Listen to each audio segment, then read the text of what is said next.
बिस्मिल्लाहिर्रहमानिर्रहीम। अस्सलामु अलैकुम। सेंटर पॉइंट सरा ज़ैम मोहम्मद फ़हीम। पेखवर द खैबर पख्तूनख्वा दारुल हुकूमत ते और द गज़ा पूरा सूबा कंट्रोल कीगी। दल तक IG पखपला कीनी, गवर्नर हम दल तकीनी, कोर कमांडर हम पेखवर के कीनी और वज़ीर आला हम दगा पेखवर के कीनी, चीफ जस्टिस हम दगा पेखवर के दे, सूबाई असम्बली हम दल तक दा टोल दुमरा गट गट खलक दल तनास्ती नो तमा दा वीच दा खार व ढेर ज़्यादा महफूज हुई और दल तबा इस किस्म मसला नवी खबर दा कोइस्तान और तोरगर द करक द बनू द लकी मरवत या द चतराल बात कहू खबर दा पेखवर कहू द पेखवर हालात दादी चे कम द पुलिस खपला डेटा दा दगे काल 2023 द दे चे कम पहला 15 म्याश्तरी जनवरी फरवरी मार्च और अप्रैल और ब्याह पसे मई दगा 15 म्याश्तो डेटा द पुलिस सरा चे कम द जुर्मुनो दे वक्त के रिकॉर्ड रागले द आगे यो मुआजना 13 काल दगा 15 रदो सरा शेवे दा और अगद आखी चे पेखवर के दगा 15 म्याश्तो के द 13 काल पर निस्बत पर जुर्मुनों के योसल और शपग देश फीसदा इजाफा शेवेदा मतलब चिस्तो मजीद आगे दा डबल न होम सेवा दी कमुंगा उगुरु नो दादा पुलिस रिकॉर्ड दा वही लग्या दे चेपा पेखवर के दगा 15 म्याश्तो के रवान काल 200 और 2 देश खलक वजली शिवी दी 13 काल पौम दुमरा टाइम की योसल और अव्या खलक वजली शिव्यू द इकदाम कत्ल द बलकस द वजलो कोशिश दे आगा 300 और शपेत दे काल रिपोर्ट शिवी दी कम 13 काल 300 और लस रिपोर्ट शिव्यू कमुंगा उगुरु नो 15 म्याश्तो के 200 और सलीरिश खलक जख्मियान शिवी हम दी पर मुख्तलिफ वाक़यातों के द के शुके हम राजी डाके हम राजी और ब्या दुश्मनियाँ हम राजी क दरहज़ने खबर कौनो आगदा डबल न हम ज़्यादा 102% इजाफा शेवेदा यो कम अतिया केसुना रिपोर्ट शिविदी खबर बदर रिपोर्टेड केसेस कहू बलख्वाता 15 म्याश्तों के पेखवर के यो कम देश 29 द जिनसी ज़्यादती मतलब रेप के सुना मखता रागली दी कम 13 काल दुमरा टाइम के अतलसू और वरसरा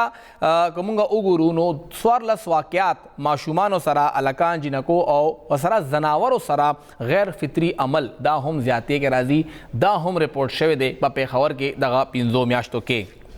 ज़्यादातर देखिए मुंगता जनानख कारी चगा मुतासर शिवी दी वजल शिव हम जनाना दी जिनसी ज़्यादती हम आगे सरा की लग्या दे पेखवर के दा जनाना वले दुमरा दा अदम तहफ़्फ़ुज़ कार दी और दा वाक़याती के दा रिपोर्टेड वाक़याती मुंगा बार बार दा जुदा रिपोर्टेड दी असल वाक़यात दे न ढेर ज़्यादती पदेबा खबर को दे वक्त के मुंग सरा टेलीफोन दलारे समाजी कारकुन और पेखवर के द औरत फाउंडेशन सरा मुंसलिक सायमा मुनीर भी मौजूद रहा। मैडम बहुत शुक्रिया। मैडम पहला सवाल तो जहन में यही आता है कि 5 महीनों में 29 रेप केसेस सामने आए हैं, इतने ही रेप केसेस हुए होंगे या आपको लगता है कि फिगर इससे ज्यादा हो सकता है? देखिए ये बहुत अलार्मिंग फिगर है, ये बड़े अलार्मिंग सिचुएशन है, हालात हैं, क्योंकि अगर पिछले साल हम बात करें 18 और इस साल 29 इसकी दो मुझे नजर आती है, इसकी दो रुख। एक तो ये है कि एक अच्छी बात यह है कि केसेस रिपोर्ट हो रहे हैं, क्योंकि हमारे यहाँ केसेस रिपोर्ट नहीं होते। वो चूंकि वो बात यही होती है कि जो रेप होती है हम समझते हैं इसकी इज्जत दागदार होगी तो उसको छुपाने के लिए, हालांकि इज्जत तो उसकी दागदार होती है जो रेप करता है जी। लेकिन हम अपने बच्ची नहीं जी इसका इवन हमने लड़कों का देखा है, लड़कों के साथ ये वाक़यात होते हैं तो वहाँ भी इसको छुपाया जाता है। तो एक तो मुझे ये लगता है कि एक तो ये हो गया कि चले कम से कम रिपोर्ट तो हो रही है, और दूसरी बात ये कि इसके अंदर अगर हम इसको देखें तो कितने रिपोर्ट हो रहे हैं, कितने छुपाए गए, लेकिन तब भी ये अलार्मिंग सिचुएशन है कि इतने बहुत सारे केसेस क्यों हो रहे हैं। और बहुत जिस वक्त ये आज मैंने भी ये खबर पढ़ी तो मैं बहुत परेशान थी और इस पर हम सोच भी रहे थे कि ये क्या है, हो क्यों रहा है। बहुत सारी वजूहात जहन में आई और जो 1-2-3 अगर मुझे देखें तो एक मेरे नज़र में तो एक वजह ये भी है कि एक इसकी बहुत बड़ी रीज़न एक ये भी है कि आपका जो रेप का जो मुजरिम है आप उसको सज़ा नहीं देते,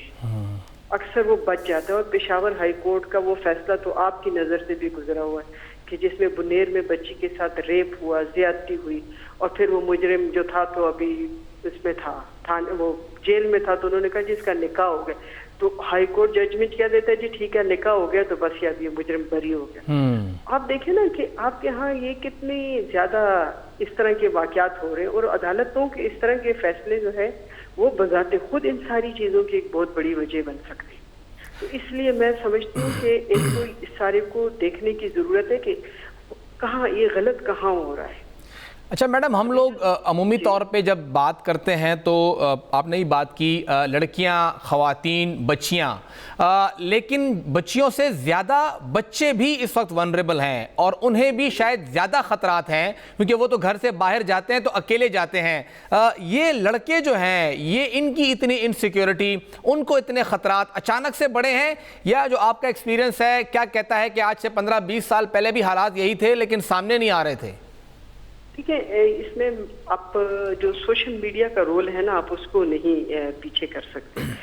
یہ واقعات کو آگے لانے میں بہت میں آپ کو بتا دوں کہ 3-4 دن پہلے اگر آپ دیکھیں دیا خال سے ایک بڑا چھوٹا سا ایک وہ خبر کے ساتھ ایک پرانے ادھر جرنلسٹ ہے وہ نکالتے ہیں اور سوشل میڈیا پہ ہی آتا ہے، اور انہوں نے کہا کہ جی یہ اس ہفتے کا دوسرا واقعہ ہے کہ لڑکے نے انکار کیا دوستی سے دوسرے لڑکے کے ساتھ تو اس کو فائر کر دیا. اس سے پہلے ایک مار دیا تھا. ٹھیک ہے نا. تو یہ سوشل میڈیا کے ذریعے یہ واقعات کم از کم رپورٹ ہو رہے ہیں ہماری طرف. وہ یہ پہلے بھی رہتے. ہم یہ کبھی بھی یہ نہیں کہہ سکتے کہ جی کسی زمانے میں یہ معاشرہ اچھا تھا تو اب یہ موبائل میں یا فلانی چیز میں یا فلانی چیز میں، کیونکہ ہمارا مسئلہ جو ہے وہ ہے یہی کہ الزام دوسرے پہ ڈال کے تو ہم پر ذمہ ہو جاتے ہیں. تو اس لیے اب یہ موبائل نے خراب کیا، فلم نے خراب کیا، اب اس نے یہ جو ہے تو ہمارے معاشرے کے اندر دیکھیں ایک 2 چیزیں ہیں. میں سمجھتی ہوں کہ ہم اگر اس پہ کام کریں گے تو شاید ہماری زندگیوں میں ہمارے بچوں کی زندگی میں بہتری ہے. ایک تو یہ کہ ہمیں جو بچوں کو، جو لڑکوں کو سمجھانے کی ضرورت ہے وہ ہے کنسنٹ، کہ رضامندی کیا چیز ہوتی ہے. رضامندی جو ہے، جو بھی ہے، اگر کوئی رضامند نہیں ہے تو وہ آپ کی مردانگی کے لیے چیلنج نہیں ہے. ہر کسی کی، لڑکی ہے، لڑکا ہے، اس کی اپنی پسند ہو سکتی ہے. تو اس لیے رضامندی جو ہے یا کنسنٹ جو ہے نا، یہ بچوں کو، لڑکوں کو یہ بتانے کی بہت زیادہ ضرورت ہے ہمیں، کیونکہ یہ جو چیز ہے اسی وجہ سے آگے چل کے بہت ساری چیزیں ہیں. ریپ کیا ہے؟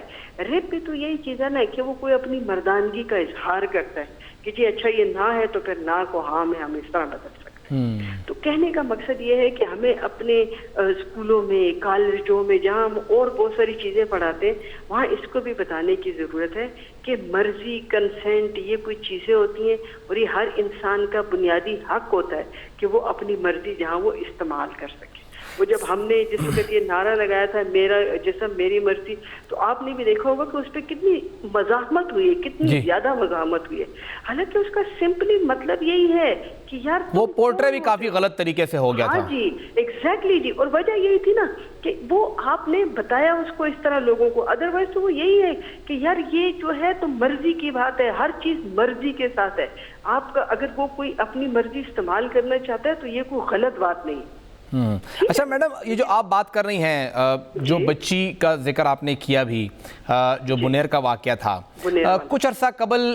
آپ لوگوں کی ہی ایک کوشش تھی اور اس کے بعد حکومت نے یہ ریئلائز کیا کہ ہاں یہ جو متاثرہ بچہ یا بچی ہیں ہمیں ان کے لیے بھی کچھ پلان کرنا چاہیے. لیکن پھر وہ باتیں ہی رہ گئیں. جو بچہ متاثر ہوتا ہے، جو بچی متاثر ہوتی ہے، وہ زندگی بھر کے لیے ایک بوجھ اپنے ساتھ لے کے چلتی ہیں. نہ تو ان کی شادیاں ہوتی ہیں، نہ ان کے گھر بستے ہیں، اور اگر بستے بھی ہیں تو ان کو ایک بوجھ سمجھ کے کسی اور کے حوالے کیا جاتا ہے.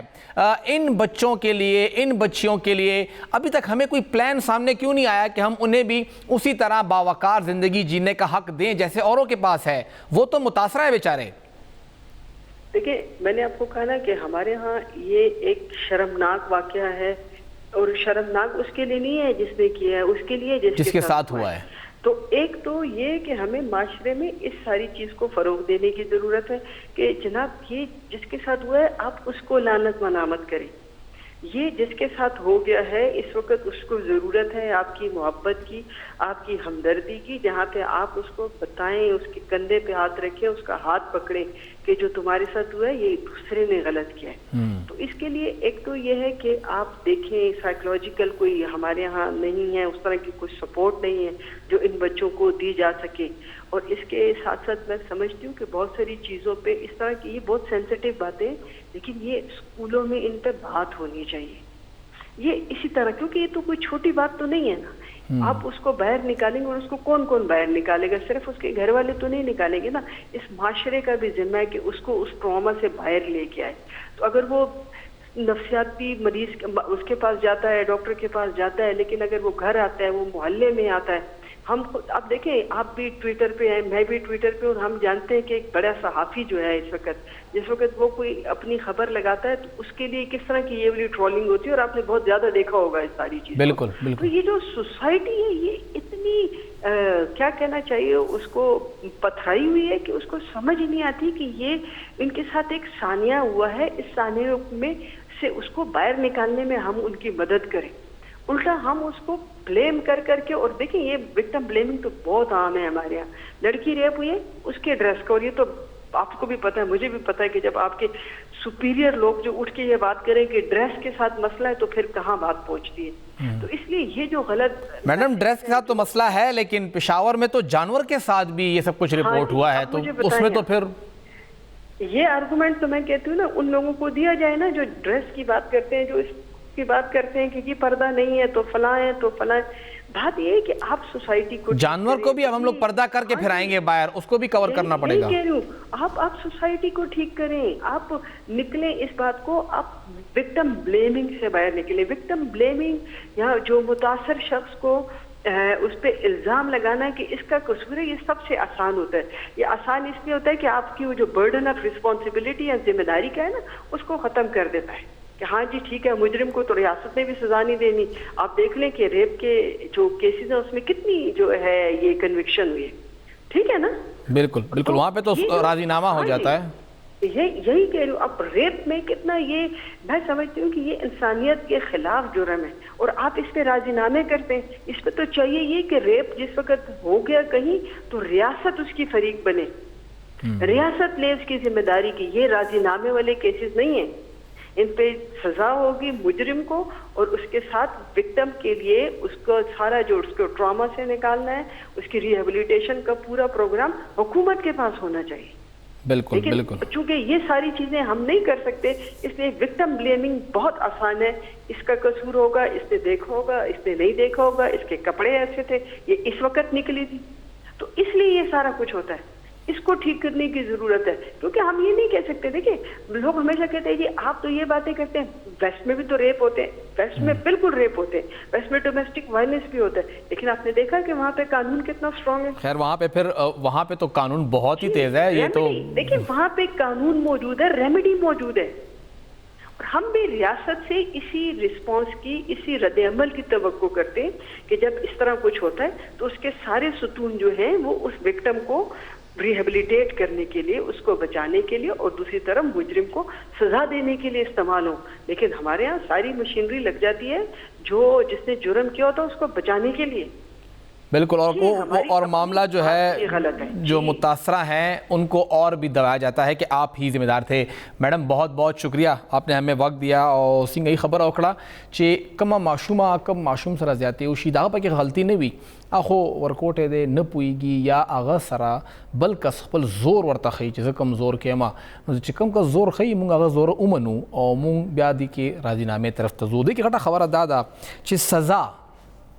दगा जिनसी ज़्यादती केसों की सज़ा आगा से मखत राजी चिकला खबरा द कसूर ज़ैनब वाक़े तलाड़शी या मुंगा द लाहौर मोटरवे वाक़े त गुरुना के दन ब्या डेर से इन्वॉल्व शी, मीडिया में इन्वॉल्व शी, अर्स कीगी ब्या हो टिकता अदालत हम रैपिड रिस्पॉन्स रा कई हो नोर टोल केसुना बिल्कुल खामोश सरा खलको न हीर शी और अक्सर लपाई के दगा राजीनामा कीगी कानून वले अमल दरामद न कीगी और कानून मुताबिक चिकम जिम्मेवार दे अगर त सज़ा वले न कीगी पदे बा खबर को हो वड़े शान दमे नपस चाखिर वले कानून द पारा आगा से अमल दरामद न कई। मशक टीवी सरों से।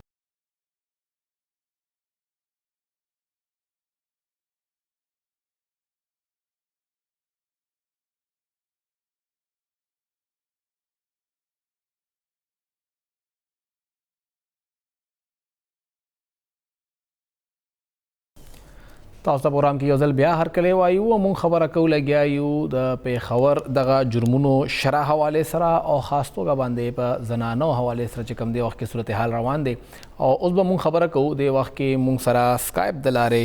द पे खबर हाई कोर्ट सीनियर वकील और उमदगा जनानो हवाले सरा आई काफ़ी केसुना होम कड़ी दी इलम गुल भी मौजूद रहा। इलम भी डेरा शुक्रिया तासो मुंगला टाइम राक इलम भी पहला खबर खो दा जैन के राजी چې کومونګه د قصور خبره کوو زینب حواله سره یا مونږه د لاهور موټروي خبره کوو چرته هم زیاتې شوې دي یا کې دننه بیا میډیا مخې ته راغلی ده نو هغه کیسونو کې ډېر ریپډ ریسپانس وي سزا هم وشي خو بل خوا ته بیا مونږ ته هلته کې دا شي ښکاري چې راضینامه وشي خبره اډوخري حد ته رسي نه او دغه چې کوم ملزم وي هغه ډېر په اسانه باندې بهر لاړ چې اکثر له همغه جنۍ سره نکاح وکړي او کیسه ختمه کړي وجه سره چې زمونږ دغه نظام کوم چې د انصاف دی هغه ډېر زیات سلو دی په دغه کیسونو کې بالکل فهیم تاسو ټیک ویل چې کوم دا 2-3 کیسز دي یا 3-4 کیسز وایي چې کوم د پاکستان دی ریسنٹ هیستوري کې ډیر هایلایټ شو او هغه نه بار ډیر نوې قانون جوړ شو فدرل لیول باندې او بیا صوبوم ځان ته مکه قانون دوباره کو کې پی کې مونږ سره دی انټي ریپ ایکټ هغه نه بعد راغو نور لاز دی ای بار کې خبره کو خو مسله صرف اور صرف د قانون نه د اکثر معنی خلک تپوس او کې دلتم التم بخلکو تپوس کولو چې تاسو خو پریکټس کوي تاسو خو فیلډ کیه نو قانون بیسیکلی لکه یو ډیر ملټي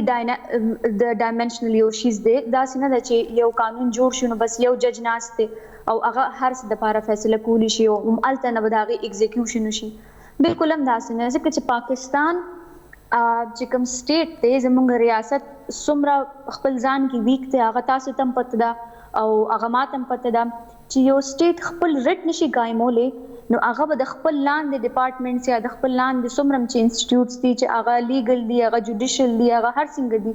هغه به څنګه د هغې اریټ قایم کوي دا کوم کیسز چې تاسو یاد کړئ زینب کیس کې قصور کیس کې ایون موټروي واقعي باندې پورا قوم څومره غوسه کې و ځکه چې زمونږ په ذهن کې به یو خبره وه او موږ همیشه ګورم چې په دې ملک کې چې کوم د لاندې کلاس نه کسته یا کمزوري کسته په هغه باندې د خلکو زور چلی او هغه قانون ته رسایي نشته خو چې کوم رستو یو 100 کالونه پاکستان کې کم لا قانونیت روان دی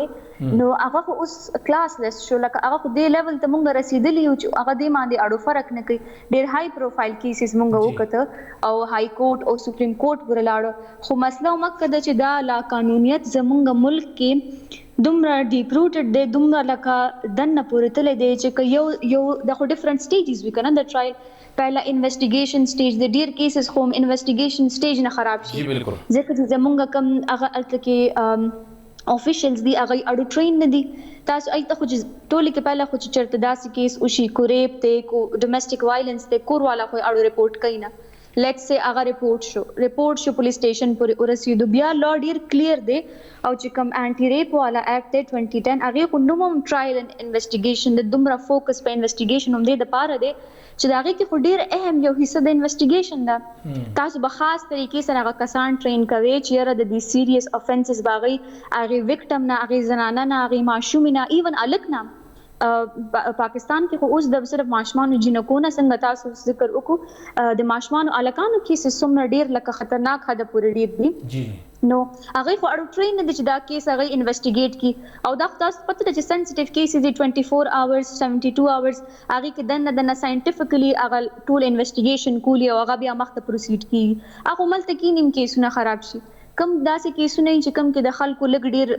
پہنچوي هغه صحیح طریقې سره کیس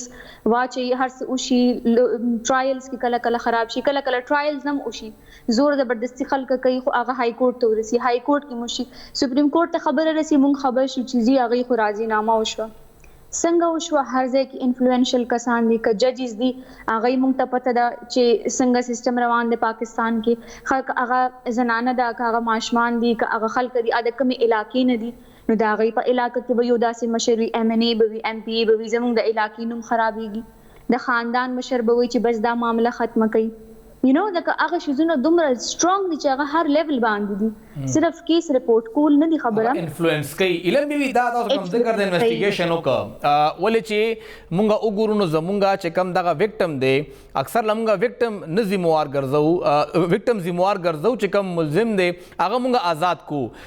طریقہ د انویسټیګیشن تاسو غنئ چې دغه ریپ حواله سره مونږ سره په دغه تاڼو کې چې کم فیمیل الته کې سټاف موجود دی کانسټیبل موجود دی هغه د دې انویسټیګیشن کولی شي خامخا هم سړی به کوي او هم سړی به تبوسونه دغه زنانه نه دغه معصوم نه کوي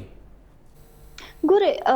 خبره صرف او صرف د زنانه او د نارینه نه ده، مسله خو همدلته کې راځي چې موږ خپل لاز او هر څه دومره د زنانه او د نارینه د پاره ډیفاین کولو کوشش کو چې هغه اټسلف یو ډیر غلط کار دی. په هغه ډیفرنس کې پاکستان یا بیا زموږ سپیشلی زه همیشه خبره کوم نو زه د پاکستان خو ډیفینیټلی یو پوره زموږ جسم لاز دی هر څه دي، خو بیا کې به ډیر ډیفرنٹ هغه نه چې زموږ یو ډیر ډیفرنٹ کلچر دی. کم لا چې په فیډرل لیول باندې امپلیمنٹ کیږي سیم لا په کې پی کې امپلیمنٹ کیږي، خو بیا تاسو ته پته زموږ د پښتنو معاشره کې د هر څه امپلیکیشنز ډیر بدل وي. نو ځکه زه همیشه بیل ذکر د کې پی په دې باندې کوم ګورئ کو تاسو څومره لاز د زنانو د پاره بیل جوړ کې، خو هغه ټایم کې تاسو دومره ډیر لاز جوړ کو، 3 لاز جوړ شو، پروټیکشن اگینسٹ هراسمنٹ جوړ شو 2010 کې، اینٹی ریپ ایکٹ جوړ شو 2021 کې، ما په خیال 2020 کې 21 کې، او ډومیسټک وایلنس اگینسٹ ویمن ټولو کې چې کم زیات زور د کم لا او نو ډومیسټک وایلنس ځکه چې د ریپ خبره خو مونږ کوو، خو هغه کسانو باره کې څوک هم خبره نه کوي میریټل ریپ ته یا چې کم زنانه په کورونو کې دي هغه ودونه شوي دي، خو جست بیکاز هغه ودونه شوي دي او زموږ هغه کلچر داسې دی چې هغه خبره نشي کولی، دومره وایي او ټکي سیکشولی ابیوز کی او فزیکلی دومره وایي هغه مرګ ته ورسي، خو ولې چې هغه ریپ ورته نشي ویل، ایته مونږ وایلنس نشي ویل ځکه چې هغه جسټیفاید دی چې ښځه د هغه به کور کې دا هر څه کوي. 3 لاګان تاسو جوړ کړ او هغه 3 واړه کې چې کم سیکشن دي هغه ټوټلی ټول کې پہلا په پی پی سی کې هر څه کورډ دي. پاکستان پینل کوډ کې د هر شي سزا ګیون د هر سیکشن او دومره ملټیپل لاګانو ته تاسو ته اړو ضرورت نو څنګه تاسو ذکر وکړو چې فیمیل الته کې کانسټیبل شو یا نور څومره د هغه د پولیس سټیشن کې کم سټاف ته یا د لیټر سټیج باندې کم د آیا هغه ټرین دي کنه. نو زمانه د خیال څومره چې مونږه سیشنز کړی دي، مونږ ټریننګ سیشنز هم کړی دي، پولیس اکیډمي کې کړی مونږ هم د هراسمنٹ ایکټ په امپلیمنټیشن ټایم کې به مونږ کول هغه به په دې باندې اویر کول. نو خو ډیر کم کسان تاسو به څومره ټرین کې ګورنمنت سره سټاف نشته چې کم د باندې ریکوایرمنٹ باندې پوره کیږي، خو چې کم سټاف دی واخلي هغه له تنخواګان نشي ورکول او هغه پهله خو هغه سیریس دی کې دینه دینه پته لګي چې یو ملک کې چې انسان لا یو زنانه یا معشوم له تاسو پالیسی جوړوي دا غینه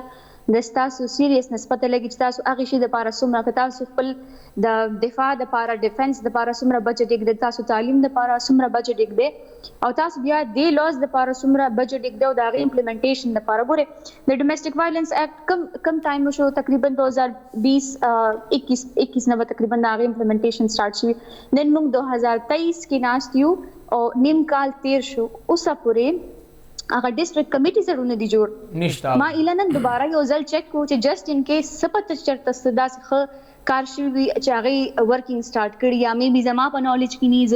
لری ملک نه کې دي شدا څخه خبر شروع شوی وي خو ټیل ډیټ تاسو یقینو کې چې راکړه د هغه ایون هغه افیسرز به اپوینټ کیږي او هغه کمیټیز به جوړیږي نو هغه به خورس امپلیمنټیشن ته لاړ شي دا رولز هم نه دي فریم شوی په خیال کې لکه عمده کنه نه سب لیجسلیشن شوه دي نو دا خدا سم نه د چې تاسو دا هغه خبره شو چې فارمالیټی شو چې دا لوګان دی جوړ کی ځکه چې زمون خلک هم جذباتيان دي خلک کیسز او شی مونږه غوسه شو لا جوړ شي زمونږ خپل پاغي باندې بند شي او بیا شاته سوک ته پوس نه کوي چې آیا پای کی چاته انصاف ملاوم شو او کنه چاته انصاف وسه پوره نه ملاو تاسو کوم خبره کوي لګي یو خو دا واقعیا او شي نو انصاف ورکول دي اخو هغه ټایم پته لګي چې زمونږ انویسټیګیشن وینګ دومره کمزور دي چې کم ملزم ډېر پاسانه باندې هغه بار اوزي یا به زمونږ سیستم چې کم سوشل سیستم دغه انفلوئنس کوي یا خلک کمزوري وي تاسو راضینامه وکړي دغه چې کم متاثره زنانه متاثره معشوم یا معشومه ده هغه نه پس دغه ژوند څنګه تیریږي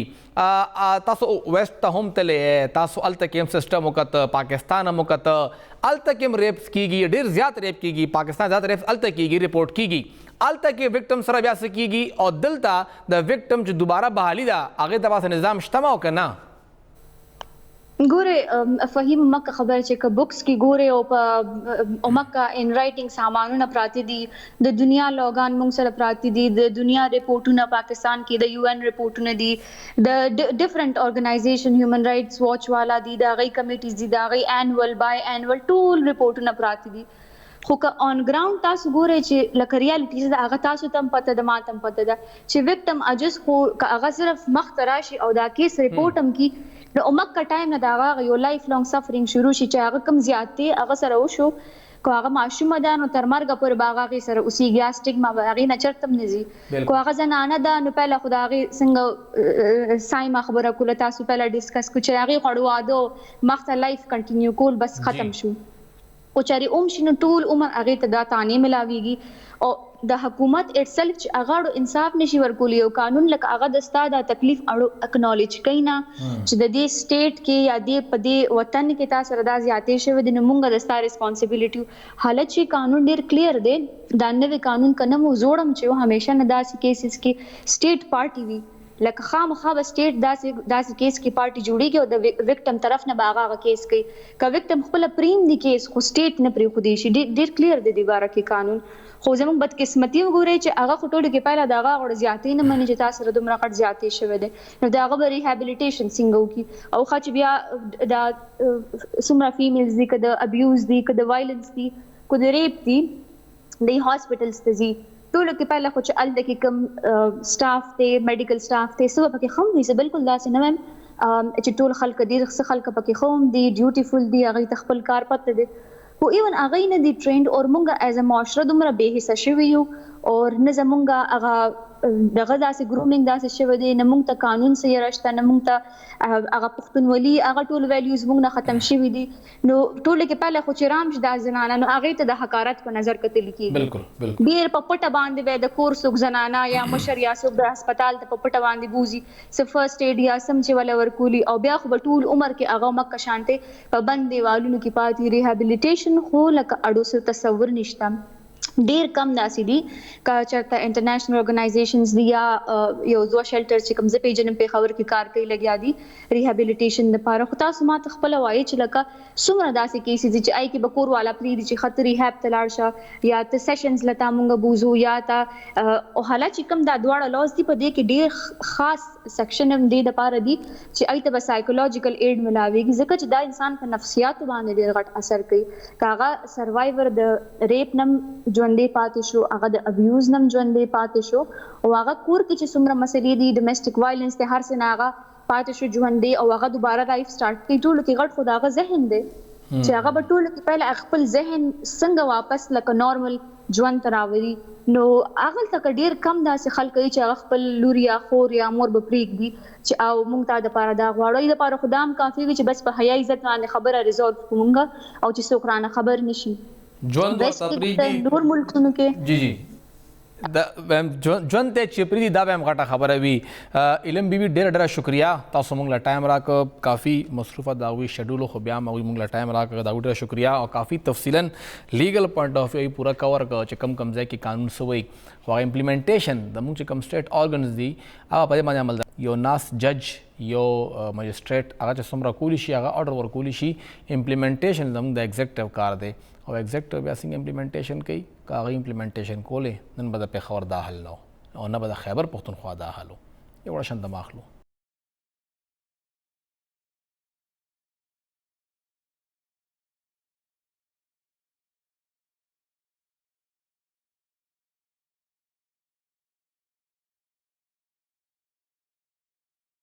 تاسو ته پروګرام کې یو ځل بیا هرکلی وایو د خیبر پښتونخوا یونیورسټیانو کې تنخواګانو ادایګي اوس هم همغه نه مسله ده څومره چې نن یو کال مخکې وه دغه ټیچران چې د هغوی کار په لایبرریانو کې او په یونیورسټیانو کې د ریسرچ دپاره یا کلاس دپاره دی هغوی په سړک باندې احتجاجونه کوي مظاهرې کوي چې موږ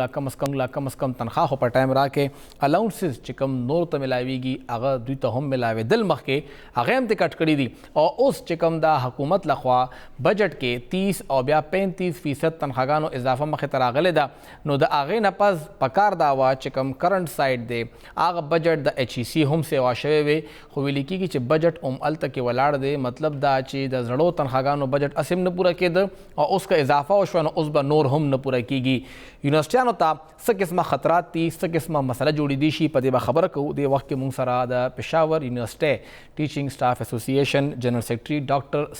سلیمان صاحب موجود دی. ډاکټر صاحب ډېره شکریه. سر یو خو دا چې ایچ ای سی فنډینګ دغه یونیورسيټیانو چې کوم کرنٹ ایکسپینډیچر دی هغه لپاره څومره ضروری دی او که دغه تنخواګانې سیوا شوې ګرانی سیوا شوه دغه د جنریټر خرچه شوه د بجلی بلونه شو دا هر څه مونږ ګورو سیواواله پکې راځي که هغه کرنٹ سایټ ته بجټ عمقه نه پاتې شو نو دا به کوم قسمه خطرات پورا کال کې راوړي فہیم صاحب دا اصل کے لاسٹ ٹائم ہم 65 بلین دو ریکرنٹ بجٹ کیے تھے اور آگے 15% دو ڈیارے الاؤنس ورک کرے اور 15% انہاک ریلیف ڈیارے الاؤنس ترو سے پورے پخور یونیورسٹی پورے کیپ یونیورسٹیز کے لانے دے ملاو دندی بجٹ دا ڈیفیسٹ دو وجہ اور انہاک ریلیف سے کیپ دیا پتنخواہ کی وہ شامل دے خدا آگے ایریا کو سے پورے پاتے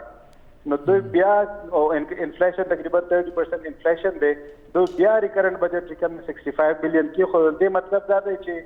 ټول یونیورسټي به دې کال په روډونو باندې په احتجاجونو باندې او بل طرف ته کوم ګورو ډیولپمنټل بجټ لاست ټایم 44 بلین او دې پر یو په ډبل کړو 70 بلین نو اوس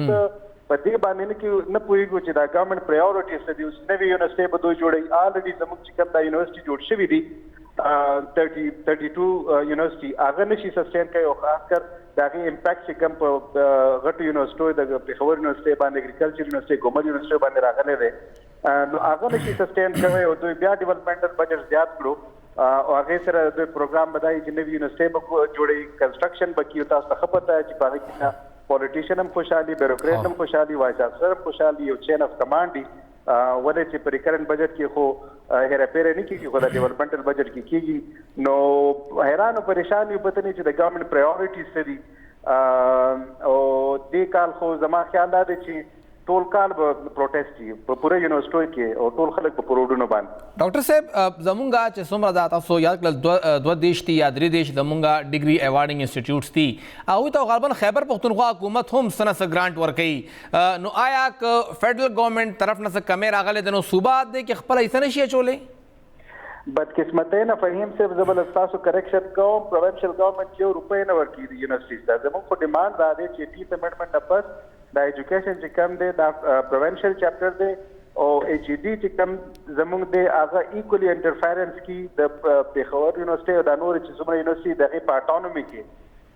څنګه چې کالجونه دوی کنټرول کوي دغه نن سبا دوی یونیورسټیز هم کنټرول کوي خو پیسې ورته یو هم نه کېږدي په بجټ کې ځکه زموږ دې پېره ریکویسټ دی د پروینشل ګورنمنټ نه چې ایٹ لیسٹ تاسو 20 بلین روپیز په خپل پروینشل بجټ کې د یونیورسټیز لپاره کې دی او د هایر ایجوکیشن چونکې دا نالج اکانومي دا پوره دنیا کې تاسو وګورئ خلک ډاکټر صاحب دغه وایس چانسلر صوبائی حکومت لګئی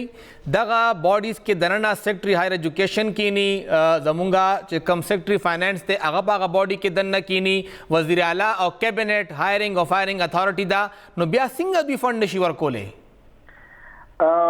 I don't know the priority سے دی صرف اور صرف دا څومره سیکټریان چې راځي فائنانس ایچ ای ډي اسټابلیشمنٹ سیکټریان دا زموږ په سینډیکیټ کې کینی د دوی صرف اور صرف دا ډیمانډ دي چې اوسټریټي میجرز واخلي نو دغه اوسټریټي میجر کا وایس چانسلر دا خو یو پی ان ایم د وایس چانسلر په پوسټ باندې کېنه او چې څومره بجټ ملاویږي په هغې کې به یونیورسټي دی چلی اوسټریټي میجر الاؤنسونه به کټ کړي د سټوډنټانو فیسونه به ډبل کړي نو تاسو ته ښه پته ده چې په کالج کې آیرونیکلی په کالج کې دوی مغه بی اس پروګرام سٹارټ کړی دی چې ډیګري ورته پېښور یونیورسټي ورکوي هغلته په 5000 باندې پر سیمسټر او دلته دی موږ 65 or 70,000 روپیز اخلو نو د میډل کلاس غریب طبقه خو پرېږه میډل کلاس طبقې نه د هایر ایجوکیشن چې کوم یونیورسټي لیول هغه ډاکټر صاحب په دې باندې خو پوره بحث کیږي چې دا څنګه ممکنه ده چې یو بی اے یا ایم اے پاس چې دی هغه هلته ناست دی او نن نه 10 کاله او 20 کاله مخکې ایم اے کړې ده او هغه به هم ډیګري ورکوي او پېښور یونیورسټۍ کې ټیچر چې دی خپل ترقۍ دپاره پی ایچ ډي هم کوي ریسرچ پیپر هم پبلش کوي هغه تنخواه هم نه ورکوي او هماغه ډیګري هم ورکوي نو دا څنګه په بی ایس لیول باندې دوی ډیګریانې ورکوي په کالجونو کې دغه خو بس انفورچونیټ سچویشن دی بل دا دی چې دا دومره یونیورسټیز دوی جوړ کړي دي هیڅ یوټیلیټي نه وه تاسو ګورئ جرنل یونیورسټیز چې کوم دي دلته پېښور یونیورسټي بیا اسلامیا کالج دی بیا ورسره فاټه یونیورسټي نو ایجوکیشن کوالټي خو پرېږه هلته مارکیټ کې ضرورت نشته دومره ګریجویټ چې تاسو فارغ یې دویم دا چې یونیورسټي او هایر لرنینګ انسټیټیوټ دی دلته خو د ګریجویټس ګرومینګ کېږي اوس فاټه کې یونیورسټي تا جوړه کړه هغلته سکول هم هلته کالج هم هلته یونیورسټي نو د هغه خو د ایکسپوژر ونه شو نو نه هغه ایکسپوژر شته او نه هغه کوالټي اف ایجوکیشن شته او نه په مارکیټ کې موږ ته ضرورت و دومره چې څومره یونیورسيټي جوړ کړي او سره په کالج کې بي اس پروګرام سٹارټ کړي نو په پته نه پويګو چې سر کوشش هم کړي دي چې د وخت کې ارشاد بیبي سره ملاو شي کم چې د ذمہوار دا منسٹری آی سره پورټفولیو دا یا گورنر سره خبر او شي سی ایم سره چې دا بجټ جوړیږي چې د کې لګي پیسې کم از کم دی یونیورسيټي د لپاره کې ده دا په فاسه په لیول باندې پریس ریلیز راغلی دي او موږ هم وته لیټرز لیکلي دي خو بل دا دی چې گورنر صاحب I don't know لکه په خو د پوره یونیورسيټي چې کومي چانسلر نو په کار دا چې دا یو داسې فګري چې هغه د هایر ایجوکیشن په هغه باندې پويږي په کوالټي باندې پويږي د په اهمیت باندې پويږي د ایچ ډي چې کومه سیکشن دا ډاکټر انیل دورانی هغه سپیشل انټرست اخسته دی هغه سره موږ کوارډینیشن کیو خو چونکی اورال بیوروکراسي کی سچويشن دا دی چې هغه یو انیشیټیو اخلي نو التا فاینانس او اسټابلیشمنت اشاره نو لکه دا یو ویشس غو سایکل دی خو خپل طرف نه کوشش کوو خو لکه د چانسلر صاحب نن سبا د سیاسي په سرګرمو کې دومره بيزي دی چې هغه یې نه څه خیال نشته او دا حل د اری یونیورسيټي دی صرف د پېښور نه دی بالکل جی دا د هر یونیورسيټي دی ډېر شکریہ ډاکټر سلیمان صاحب جنرل سیکرټري پېښور یونیورسيټي ټیچرز اسوسییشن او څنګه غوي خبره وکړه که دغه بجټ کرنٹ بجٹ لگ سیوا نشو وفاق خورا نہ کو ای هم مختص کو ویرال دا پروف شوی نه دی د کې چینجز راتلی شي دا نور سیوا کی دی شي ک 65 دی دا 75 کی دی شي خو به هم ته کار دی صوبایي حکومت دا ټول اتھارټي ایرانی ولې دا چې دا زموږ تنظیم دینو سبیا تاسو خامخاتن خاګانو کې سنس ایکسپنس تاسو هم بیر کوي ک نقد نور کوي کم از کم س فند ورلا جوړ کې سلاره روبا سه انډومنٹ فند جوړ کې چې دا یونیورسيټي په خپل خپودريږي او دا چې کوم خبره ډاکټر صاحب وکړه چې یو ماشوم موږ د بي اس تنخواګه چې کوم فیس ته هغه 60 65 او 80 هزار سپورامونو کې مغستې کیږي یو غریب ماشوم د غریب کس زوی د پاره خو بالکل یونیورسيټي ګټونه بندي هغه التوس یونیورسيټي نشي کې سبق نشي حاصلولای نو لګ داغه د پاره هم سوچو کې یو ډشن دماغ لو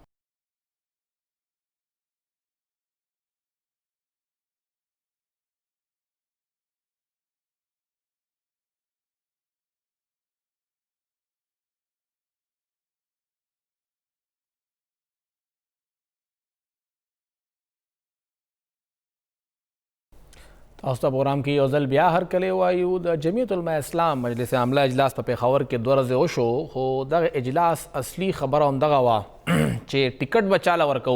خلک هم شامل کړه د نورو پاټونه او اوس د ټیکټ ورکولو وخت را روان دی نو د پارټۍ دننه خلک هم د قوي چې موږ دومره ټایم نه در سره موږ چرته ولاړ یو او دا خلک چرته ولاړ دي داسې خلک هم چې پارټۍ خرچې اوچتې کړي دي د هغوی ټیکټونو هم مسله ده. بهرحال جمعیت دا دعوه لري چې هغه ګورنمنټ انویټنګ دا او بل ګورنمنټ به د هغوی راځي صورتحال څه دی په دې به خبره کوو د وخت کې موږ سره سینئر صحافي تجزیه‌کار او پېښور کې د اوصاف براډکاسټ نیټورک ABN بیورو چیف فرید الله صاحب موجود دی. فرید صاحب ډېره شکریہ. سر څه اطلاعات تاسو سره دي جمعیت علماء اسلام ټیکټس ورکول به اسانه وي هغوی دپاره یا مشکل صورتحال جوړېدی شي؟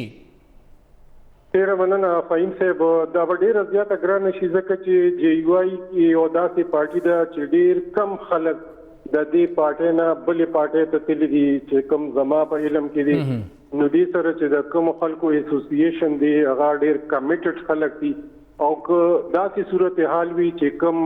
دوی وایي چې زموږ دروازې کلو دي او خلک به راځي نو زما یقین دی چې دې کې به هماغه شانتې که دوی همدغسې د الیکټیبل په تمه او خپل چې کوم هغه نظریاتي ورکرز دي نو هغوی به یو طرف ته شي چې ته بلې پارټۍ ته خو مې نه دی یقین چې لاړ به شي خو هغوی به بالکل یو طرف ته شي او د پارټۍ نه به بالکل کناره کش شي. او سر دا گورنر صاحب څه صورتحال روان دی ANP م ته خپه ده ویلې کېږي چې ایمل صاحب هم ګیله کړې وه وزیر اعظم چې دا کس لرې کا دی صحیح کار نه کوي لګیا دی اوس ورپسې د PMLN هم آواز راغی اختیار ولی صاحب خو کلو ویډیو بیان راغی چې دا کس لرې کا او نګت بیبي هم وایي چې دا لرې کا نو درې واړه پارټۍ د خلاف شو. داسې ده فهیم صاحب چې دا لکه اقتدار کې چې کوم خلک یو خو تاسو دا نوټ کړله چې په دغه پریس کانفرنس کې مولانا صاحب دا خبره وکړه چې زموږ د اتحاد چې دی کوم په قومي سطح باندې چې دی نو دا د انتخابي اتحاد نه دی د دې مطلب دا دی چې کوم الیکټیبل راځي نو کېدای شي هغه پارټو ته مخامخ ولاړي چا سره چې نن د دې اتحادیه وه. دویمه دا ده چې که فرض کې مسلم لیگ نن خبره کوي نو په پښتونخوا کې مسلم لیگ کې په خپل مرفت ته تاسو ګورئ دا په دوه غټو ګروپونو کې تقسیم ده او د مسلم لیگ چې کوم هغه نظریاتي ورکرز دي لکه زبنوم واخلم چې سردار مهتاب دی کوم چې د دې پارټۍ لپاره بلا عمر کې تیر کړی دی پیر صابر شاه دی چې دا خپل یو کنټریبیوشن دی عبد السبحان د مردان دی داغه کنټریبیوشن دی او دا چې نور ګڼ نمونه دي چې هغه په بیک گراوند کې دي نن چې کوم خلک یو ګروپ دی نو هغه عمدک یو دغه کوي چیرې گورنر خلاف دی आवाज وچتای یا د صوبایي حکومت چې کوم اتحادیان دي خو که تاسو وګورئ نو واقعي په صوبایي حکومت کې چې دی نو زیاتره خلک بلکې صوبه کې زیاتره خلک چې دي نو هغه د جی یو آی دي که هغه د نگران وزیران دي که په بیروکراسي کې دي که په گورنر هاوس کې دي نو دغه یو ریزنټمنټ په دې اتحادیانو کې په پښتونخوا کې شته دی چې یاره د نورو پارټو چې کوم اتحادیان دي که هغه این پي تاسو ذکر وکړو یا پیپل پارټي ده یا نون لیگ دی نو د هغې په فکر کې یا د هغې په لیډرشپ کې لږ غونډې دغه شته د اختلاف شته د جی یو آی د ایلیټ کلاس سره نو سر دا کسان که دومره ګیله کوي چې دا گورنر صاحب زیاتې کوي گورنر راج لګېدلی دی نو پیپلز پارټي اے این پی پی ایم ایل این د دوی وزیران په دغه کابینټ کې هم ناست دي اسې خو بره نه تصویر د نگران کابینه دی خو د دغې پارټو چې کوم خلک ناست دي هغه خلک ولې بیا کابینټ کې کښېني ادم پرېږدي